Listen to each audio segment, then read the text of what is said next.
Ranking receivers is always tough because every year you've got guys who win in completely different ways: size, speed, route running, playmaking.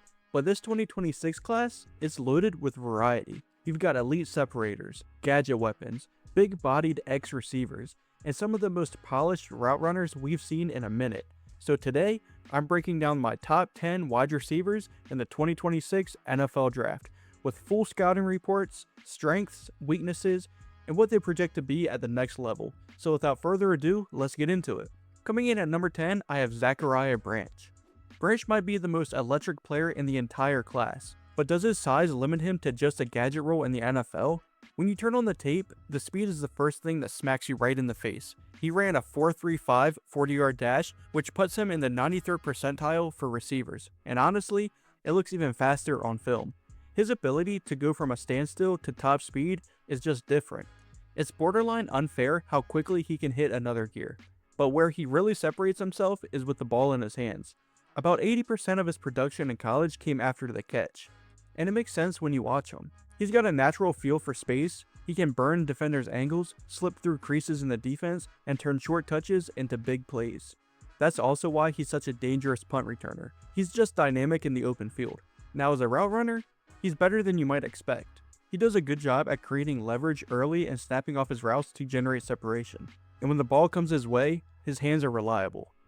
Just a 2.4% drop rate, and he consistently plucks the ball out of the air instead of letting the ball hit his body. So when you're projecting him to the next level, the vision is pretty clear. You're using him as a slot weapon, a gadget piece someone can manufacture touches for and get the ball in his hands in open space. But this is where the concerns start to show up. Because the size is a real issue, he's just under 5'9", 177 pounds with really short arms. And across the board, that puts him near the bottom percentile for NFL receivers. And in today's NFL, we're starting to see a shift towards bigger slot receivers, guys who can block and hold up physically and still win inside. And that's not really Branch's game. On top of that, his route tree is pretty limited right now. In 2025, 49 of his 81 catches came from behind the line of scrimmage, which tells you a lot about how he was used. There's not a ton of evidence that he can consistently win running a full, nuanced route tree down the field. So overall, Branch is one of the most fun prospects to watch in this class. The speed, the explosiveness, the ability after the catch is all really good, but at the same time, there's real limitations with his size and usage. So at the next level, he probably projects as more of a gadget or slot rather than a complete receiver. And if he can't expand his route tree or add more to his frame, it might be tough for him to consistently stay on the field. But if a team knows how to use him, he could be a serious problem in the right system. Coming in at number 9, I have Jeremy Bernard. Bernard might not be the flashiest receiver in the class, but if you're looking for a reliable chain mover, he might be the safest bet. When you turn on the tape, the first thing that stands out is how polished he is as a route runner. He does a really good job at varying his tempo, and he sells subtle fakes that consistently leave defensive backs a half step behind. And that's where he makes most of his money, in the short to intermediate areas of the field. Digs, slants, short crosses, he runs them at a high level. And he understands how to find space and separate just enough to be available for his quarterback. On top of that, the hands are extremely reliable. He's posted a 2.5% drop rate across his entire college career, which shows up on tape. When the ball is there, he's usually coming down with it. Now, even though he's not a vertical burner, he does show the ability to track the ball down the field and adjust when needed. And there's some real alignment versatility here too. In 2025, he lined up out wide 62% of the time. But earlier in his career, like in 2023 at Washington, he spent about 77% of his snaps in the slot. So he's comfortable moving around the formation depending on what the offense needs. But there are some clear limitations in his game. First is the lack of deep speed. He's not someone who's going to consistently threaten defenses vertically, and that showed up with his 4.48 40 time. Then there's the issue with press coverage. In 2025, when he transitioned more to the outside, there were too many reps where he struggled against bigger, more physical corners, getting jammed and disrupted early in routes. And because he's not a deep threat, you'd like to see him win more contested catch situations. If you're not separating vertically, you've got to be able to come down with some of those 50-50 balls, and that's an area where he can still improve. So overall, I think Bernard is a solid, dependable receiver prospect. He's polished, he's reliable, and he can line up in multiple spots, which gives him real value at the next level. But in terms of upside, he probably tops out as a really good number 2 or 3 option rather than a true number 1 for an NFL team. Still, every team needs guys like this, and Bernard could carve out a long role doing exactly that. At number 8, I have Chris Brazzell. Tennessee keeps pumping out these tall, fast receivers, but Brazzell might actually be the best one yet, and maybe more than just a deep threat. When you turn on the tape, especially that Georgia game, you start to see why there's real intrigue here. Brazzell fits the mold of what we've seen from Tennessee, long, lean, and explosive, but there's a little more polish to his game than you might expect. He uses subtle body movements to keep the defenders off balance, and when it comes time to break off his routes, there's a suddenness and explosiveness there that creates separation. And down the field, he's a natural. He tracks the deep ball really well, and for a receiver his size, standing at around 6'4", he makes some really impressive adjustments to the football. That catch radius is massive as well, and it shows up consistently on tape. On top of that, he's been pretty reliable too, with just a 3.2% drop rate. And while he's known more for stretching the field, there are some flashes of him doing more. You'll see reps where he's able to sink his hips and break off his routes on curls and out routes, which shows that there's at least a foundation there to build as a route runner. But there are definitely some limitations to his current game. First, his usage. A big knock on a lot of Tennessee's receivers is how they're deployed, and Brazzell is no different. Only 23% of his routes came in the short and intermediate parts of the field, so there's still a big question on how comfortable he is working in those areas at the next level. Then there's the frame. He's got that tall build, but is very lean, and that could raise some durability concerns once he's going up against more physical NFL defenders. And when it comes to beating press coverage, there's not a ton of tape to feel great about. And a lot of his routes came off free releases, and when he faces press coverage, he didn't show very deep or nuanced release packages to consistently win each and every rep. But this is where the projection comes in, because even with those limitations, you can see the traits, the size, the speed, the ability to track the ball, and flashes of route running upside. It's all there. So while he's been used primarily as a vertical threat in that Tennessee offense, I do think Brazzell has the ability to grow into a more complete, well-rounded receiver at the next level. The question is, can he expand his game enough to get there? At number 7, I have Chris Bell. Bell has all the tools to be a true X receiver at the next level, but coming off a torn ACL, the question is, will he be the same player? When you turn on the tape, it's easy to see why teams are intrigued. He's got the size, the physicality, and the skill set to line up as a true outside X receiver, and he plays like it. Against press coverage, he's not just relying on his size, he actually uses his hands really well to disengage from corners, and he mixes in some nice split releases with some subtle head fakes to keep defenders guessing early in the rep. Down the field, his ball tracking really stands out. He shows great awareness locating deep balls, stays focused through contact, and you'll see him make some high difficulty, almost circus type catches look routine, even when defenders are playing right through his frame. But where things get really interesting is after the catch, because once the ball is in his hands, he kind of turns into a different player. There's a surprising burst there, and when he gets up to top speed, he actually has enough juice to run through defenders' angles and pick up chunk yardage. Now as a route runner, one of his best routes is actually something simple, the curl route, but he makes it look anything but basic. He's able to snap it off, stop on a dime, and create real separation at the break point. And on top of that, he'll use his hands at the top of the route to give himself a little extra space. Against zone, he shows good awareness too, finding soft spots over the middle and using those massive 10-inch hands to secure the tough catches and move the chains. But there are definitely some concerns here. And first off, it's the injury.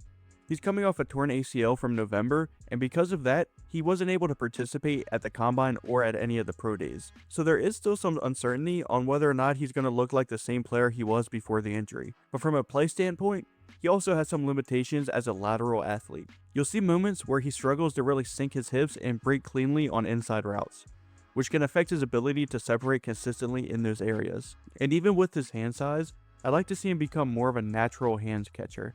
There are too many reps where he double catches the ball, or he lets the ball get into his body and catching it with his body instead of confidently plucking it out in front of him. So overall, there's a lot to like with Bell. The size, the ball skills, the ability after the catch, it's all there for him to develop into a true outside receiver at the next level.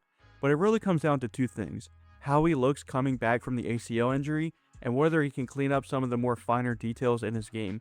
And if he does, he's looking like a legit big-bodied X receiver. If not, there's a chance he never fully hits his ceiling. At number 6, I have Denzel Boston. Boston might be one of the most physically imposing receivers in the entire class. But the real question is, can he win in the NFL without elite separation? When you turn on the tape, the first thing that jumps out to you is the build. He's a true X receiver standing at nearly 6'4", 222 pounds with long 32-inch arms, and he knows exactly how to use it. He's constantly using his frame to wall off defenders, and he's really comfortable catching the ball outside of his body. That catch radius is legit and it shows up over the film. For a bigger receiver, he actually moves pretty efficiently too. There's not a lot of wasted motion in his routes, and he gets up to top speed quicker than you might expect. And where he really shines is tracking the football. On his deep balls, he finds it early, adjusts naturally, and goes up to win at the catch point. You'll see him consistently high point the ball and finish through contact. And then when you get into the red zone, that's where he becomes a real problem. Over the last 2 seasons, he put up 20 touchdowns, and it's not by accident. He knows exactly how to use his body to box out defenders, especially smaller corners, and his hands, legit 10-inch hands, are like vice grips when the ball gets there.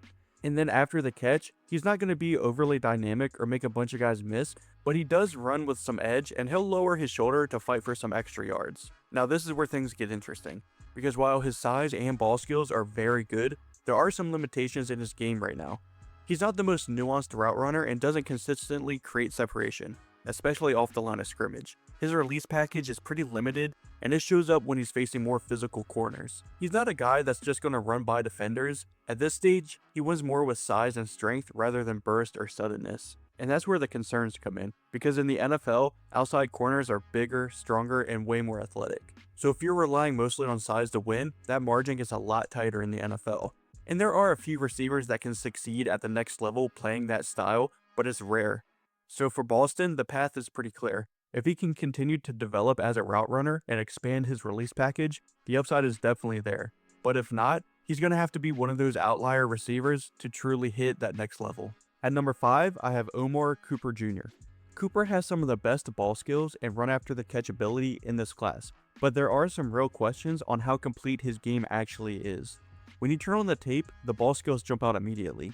He's got reliable hands, just a 4.2% drop rate, and he does a great job at catching the ball away from his body and securing it through contact. Whether it's traffic over the middle or tight coverage, he's comfortable finishing the catches and holding on to it. Against zone, he shows good awareness too. He can find those soft spots underneath, sit down, and give his quarterback an easy target. And once the ball gets in his hands, that's where things really take off. He runs hard, shows good contact balance, and can break tackles to pick up extra yards. In space, he's super dangerous. Screens, crossers, design touches, get him the ball and let him work. That's where he's at his best. And at the combine, he backed it up. The speed and explosiveness are real, and they show up on tape when he's creating after the catch. He's also a willing blocker in the slot, which is something coaches are always going to value at the next level. But this is where the projection gets a little tricky, because as a route runner, there's a lot to develop. His route tree was pretty limited in college, mostly screens, quick hitters, and short crossers, so there's not a ton of evidence that he can consistently win running a full route tree.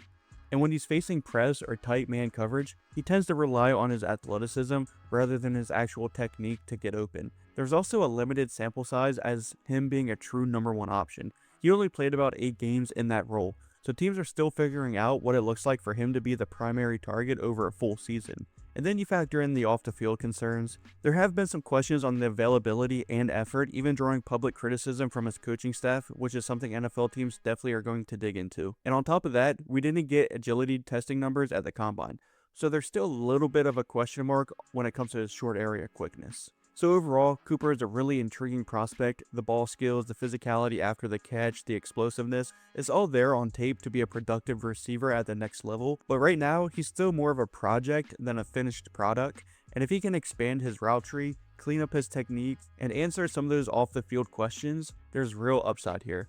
And if not, he might end up being more of a role player than a true go-to receiver. Next up at number 4, I have Jordan Tyson. Tyson might be my favorite receiver in the entire class, and it's simple. He just gets open, period. When you turn on the tape, you're watching a receiver who tells a story with every route. Head fakes, tempo changes, double moves. He's constantly setting up defenders, and he's one of those guys who sells vertical so well that corners are always on their heels when he breaks underneath. His route running is just so nasty. Defensive backs bite on his stem all the time because his speed in and out of breaks look the same at every level of the field. And when the ball is in the air, he's just as impressive. He tracks it like a true center fielder. Over-the-shoulder catches look routine, and he rarely has to slow down to find the football. In 2024, he posted a 67% contested catch rate, showing that he can consistently finish. But even when it dipped in 2025, the ball skills still showed up on tape. And this isn't just a finesse receiver either. He's one of the better blockers in the class as well. He's physical, he's willing, and that's something that coaches are going to love. Then you factor in his versatility. He lined up outside in the slot and was used in motion. And no matter where they put him, he produced and looked comfortable doing it. And when the game is on the line, he's got that dog in him too. 3 fourth quarter touchdowns, 12 third down conversions. This is the type of guy who wants the ball in his hands in big moments. Even the small details stand out, like how he uses his offhand along the sideline to create space and extend his catch radius. That's the type of stuff that separates good receivers from great ones. But there are some concerns here as well. First, and this is a massive one, the medicals.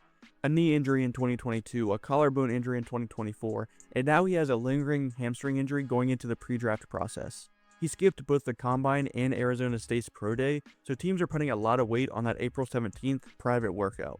That's a lot of red flags, and the NFL teams are going to dig deep into that. Then there's the physical profile. At around 200 pounds, his frame is solid, but not ideal. More physical corners who can get hands on him at the line of scrimmage can disrupt his timing and knock him off his routes. And while that reported 4.5 speed is fine, it's not going to scare anyone on paper. He was more with craft than overwhelming traits. But here's the thing. Guys who can separate consistently, those are the ones that stick in the NFL, and Tyson does that at a really high level.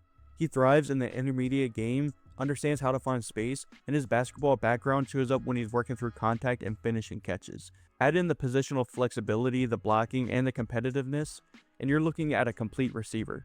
So if the medicals check out, that's a real number 1 receiver in the NFL. If not, you're still probably getting a really productive number 2 or 3 option who might just be a little injury prone in the NFL. Either way, this is a player I'd be betting on. At number 3, I have Concepcion. Concepcion might not be the biggest receiver in the class, but his explosiveness, it jumps off the screen immediately. From the first snap, you notice the twitch. The acceleration through the first 10 to 15 yards is elite. It naturally creates separation before defenders can even react.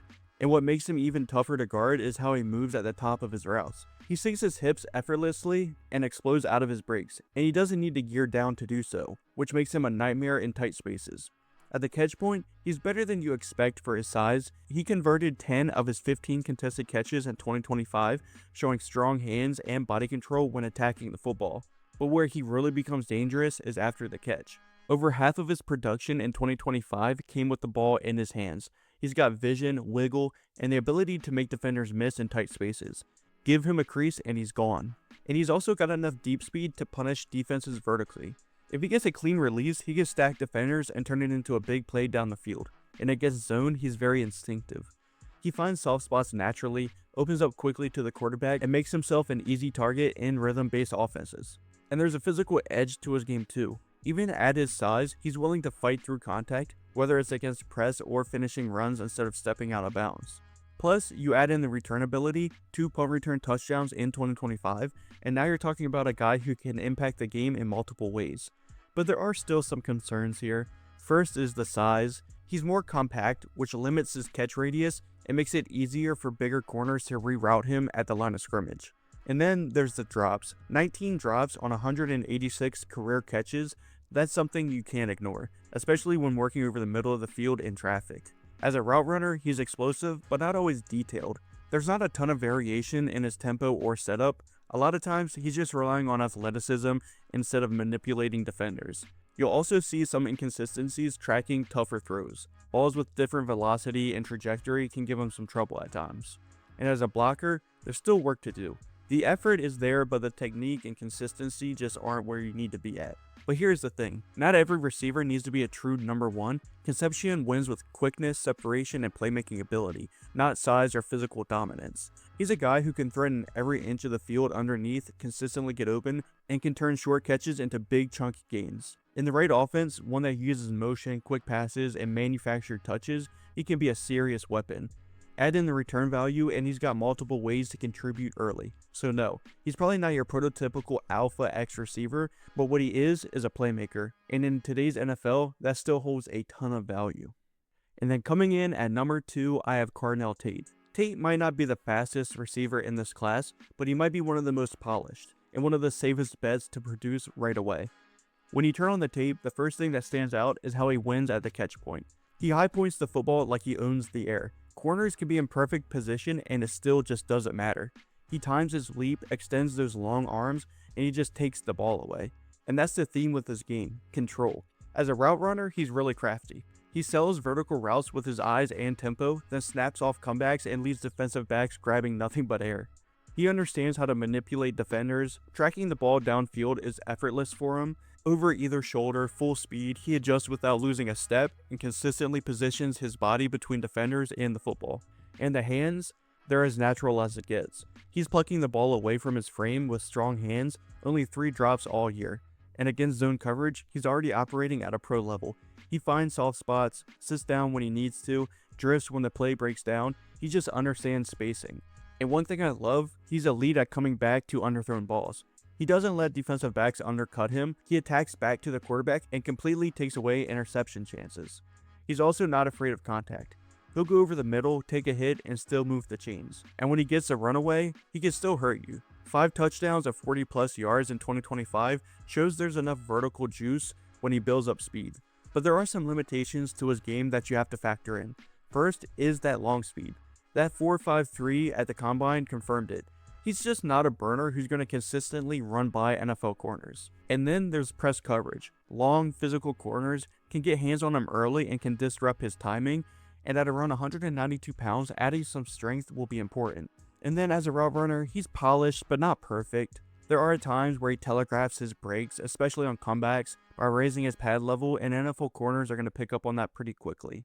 And then blocking is another area he needs to work on. The effort is there, but the technique and consistency aren't quite there yet. And then you can also add in maybe some durability concerns. He missed 3 games in 2025 with a calf injury, and with a leaner frame, that might be something to keep an eye on. But overall, he's a really good football player. Tate wins with precision, body control, and a high level understanding of coverage.